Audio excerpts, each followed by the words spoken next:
सांगमाने आपण माने केबे साबन को ग्रेट करछंती करना ना तो आज टिप्स देखला पर आपण माने पूरा आश्चर्य हो पड़ो। Hi friends, welcome back my YouTube channel. केमते छन सांगमाने ईश्वर कृपार समस्त भल थे। सब दिन पर आज आपण मान नुआ नुआ यूजफुल टिप्स आनी। तो चलते देखी ना मोर फर्स्ट टिप्स कौन अच्छी।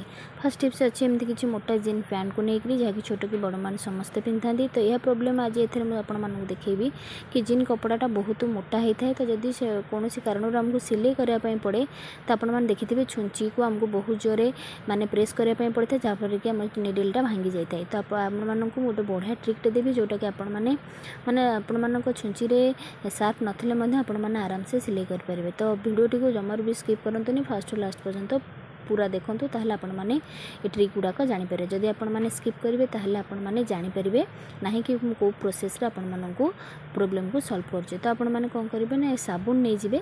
साबुन तो समस्त पाखे थाए। तो आपण मानक कपड़ार जो जगह आपण मानक माने सिलाई करार अच्छे से आपण माने कौन करेंगे ना साबुन को एमती घसी ने। साबुन को ये घसवा द्वारा कौन हम ना से कपड़ा उपर गोटे चिकन आसी जाए, जहाँफल कि आपण मानक छुंची सूता पुराइबार बहुत साहाय्य करें। आपण मानक छुंचीटे बहुत आराम से सिलाई कर सुविधा है। आपण मानक कष्ट करने पड़ोनी।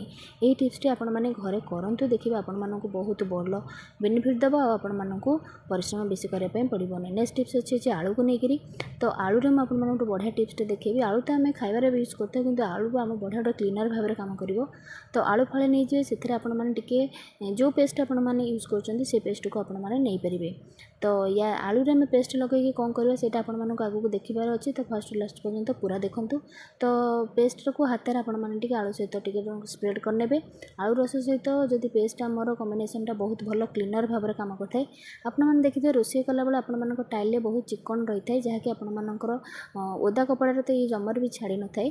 तो आपण मैंने कौन करेंगे ना जिते बड़े एमती टाइल आपण रोषे कला बेले चिकन ऑयल कि रही है दाग। तो आपण मैंने कौन करेंगे ना आलू रे किसी पेस्ट नहीं ताको आपण माने एमती घसी ने, जहाँफल कि जहाँ भी कांथरे आमर ऑयल अंश थी सब आलू देहरे क्लीन हो। आपण मानक कौन केमिकल जिनस यूज करने पड़ो ना। यही टिप्सटी आपण माने घरे करूँ, देखिए आपण मानक बहुत बढ़िया हल्का लगे। आपण मैंने सब जिते बड़े कांथ आपण मानक चिकन रोचे तो आपण मैंने सांगे सांगे टिप्सटी करने तो आपण मानकर बहुत पर्यंत जावाक पड़ो ना।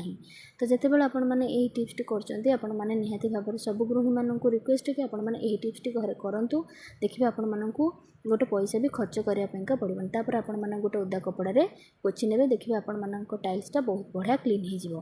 तो आशा करुँची ये ट्रिकटी आपण मानक निहाती भाव में बेनिफिट देव। आदि आपण मानक आज टिप्स भल लगे निहाती भाव में गोटे लाइक शेयर सब्सक्राइब करने आदम भूलें ना। नेक्स्ट टिप्स अच्छी आम साबन को ग्रेट कौन करवा। तो आपण मानक निहाती भाव में आश्चर्य लगुव। तो आश्चर्य भावार किसी ना। तो आपण मैंने पूरा देखूँ। जदि आपण मानक आज वीडियो भल लगे ताहले निहाती भाव में गोटे कमेंट देवाक जमार भी भूलें ना। और जो मैंने मो चैनल में नुआ थे प्लीज सब्सक्राइब करेंगे, पाखे थे बेल बटन को क्लिक करेंगे, जहाँफल कि मो वीडियो नुआ नोटिफिकेशन आपण पाखे खूब जल्दी पहुँच पार। देखो फास्ट मुझे साबुन को आगे ग्रेट करनेली। तो ग्रेट कर सारिकी मुझे कौन एथर करी से निहाती भाव में आश्चर्य लगुव। तो देखो मुझे स्टेप बाय स्टेप आपण मानक देखो। तो ये मोर साबुन दरकार। तो से किसी मिसौची पाउडर, जो पाउडर आपण मान घरे थी से पाउडर को आपण मैंने नहीं पारे। तो ये दुटा जिनस को आपण मैंने भल ग्रीटिन को मिक्स करार अच्छे, कारण ये दुटा हूँ बहुत दुटा स्मेल जिनस। तो ये जिनस मैं कौन करी से आपको निहाती भाव में जनईबी आगू। तो देखो मैं आग गोटे माने किसी पेपर नहीं जाऊँगी। तो आपण मैंने मोटा पेपर नेले भी चलो। तो दुटा पेपर को आपण मैंने डिवाइड करने। तापर आपण मैंने जो मिक्स करके जो सॉल्यूशन रखिंट से ये कागज रे दबापाई पड़ो। तो वीडियोटी आपण मानक जदि टिके यूजफुल लगे तो फ्रेंड्स मान सहित शेयर करूँ, से ये टिप्स फायदा उठे पारे। आउ जो टिप्स मुझे सहित शेयर करे सब जीरो ऑफ कॉस्ट थाए। आ सब घरे ही जिनस ही आपण मानक सब प्रोब्लेम को सॉल्व करने ट्राए करे। देखो गोटे पुड़िया तो मोर बनीगला।